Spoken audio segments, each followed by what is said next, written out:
Hi everyone, welcome back to my channel. Today's video will be based on a soft pink matte Valentine's Day inspired look. Today's topic is based on the Tarte, which will be on my personal endometriosis slash fibroid journey. I will be taking you guys down memory lane on how it started, my symptoms, how it is now, and my next steps going forward. If you are new to my channel, I usually post here once a week on makeup tutorials and topics that come to my mind. If that is your cup of tea, I highly encourage you to like, share, comment, subscribe, and hit the notification bell for all my newest videos. All products I've used will be listed in the description area below. As a trigger warning, there will be some TMI stuff, and if you are interested in what I have to share and how I created this look, then stay tuned. Now, as I get into this look, I'm going to be sharing my journey from start to finish. In case if you are not familiar with endometriosis, endometriosis is a disease in which a tissue that is similar to the lining of the uterus grows in other places in the body. For me, this all began back in 2019, which was when I started having severe period cramps. I had taken some over-the-counter medicines like Motrin, aspirin, and none of it was working. It was at that point where I started vomiting and getting lightheaded and dizzy. I couldn't lift anything heavy until after the symptoms went away, temporarily anyway. I was at work when it all started, and I had to have my mom come and pick me up and take me to the emergency room, and I had to leave my car behind. I was 24 going on 25 at that time, and ever since then I've just been dealing with a lot of pain, heavy periods, as well as nausea.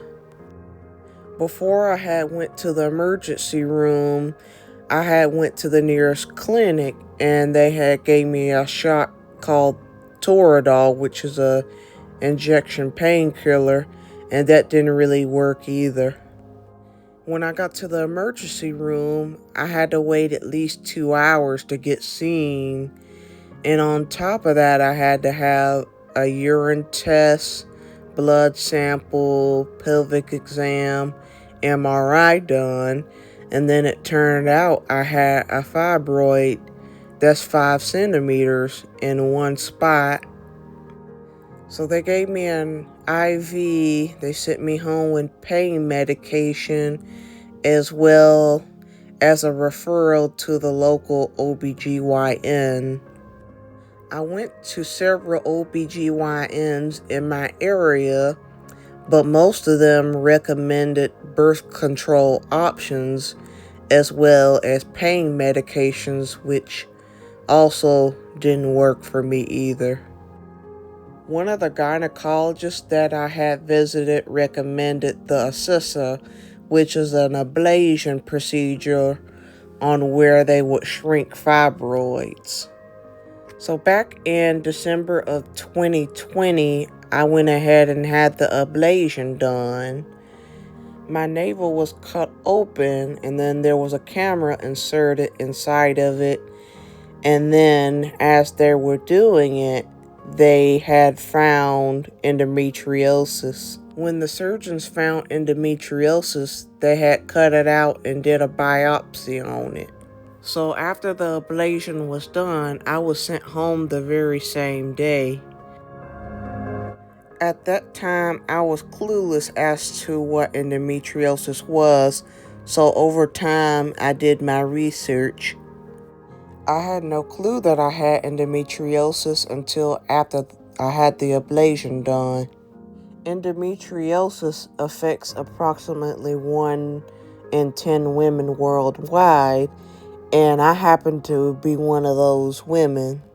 There's no official cure for endometriosis, but the truth of the matter of it is, it affects people differently from person to person. It affects me to the point where I have trouble concentrating and I have missed work because of it. It had gotten to the point where none of the medicines that I had used were working. It had gotten to the point where I had bottles of ginger ale because I had gotten so nauseous.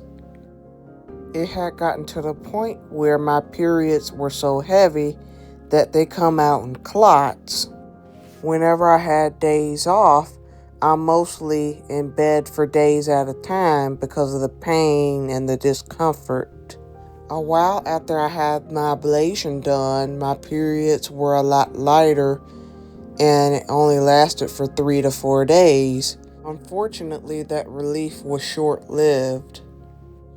A couple of months ago, I went to a brand new gynecologist and I went ahead and had some tests done because the symptoms I had before were returning, but even worse. But now it has picked up again, and now I have fibroids in 5 places, and I have an ovarian cyst. Since I've exhausted all of my options, the next step at this point is for me to have a hysterectomy and a biopsy on my left ovary on March the 5th. Now, there could be a chance that the surgeon can drain my ovarian cyst. If not, then they're going to have to take out my left ovary. That would explain why I am constantly feeling like as if I'm getting stabbed whenever I get cramps. It's also been at a point where I get cramps in between my cycles as well. It's almost as if someone's jabbing open a lemon and squeezing the juice out of it. That's how I would describe the pain that I feel, especially whenever I get my cycles and in between my cycles as well. I'm only 30 and I've been to several different gynecologists who refuse to do any surgeries because of my age, but I've done everything I can do at this point. I usually post here on YouTube once a week, but there have been times when I skip a week because I deal with these symptoms on a daily basis. I know that there are people who look forward to seeing my content each week, but I have to put my health first. I don't want to do anything and not put 1,000% into it. With me having endometriosis, fibroids, and an ovarian cyst, it takes a lot for me these days to get out of bed. It takes a lot for me to recharge and feel 100% better. It takes a lot for me to keep things to myself until I can't hide it anymore.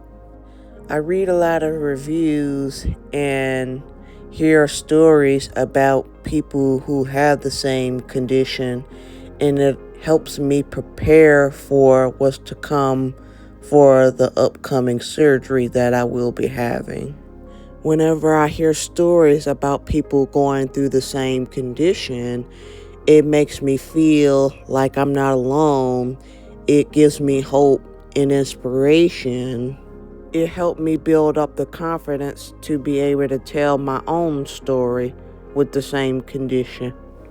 I know some people in my family that have gone through it, so it always helps to talk to someone who understands how I feel and what I'm going through because they've gone through the same thing.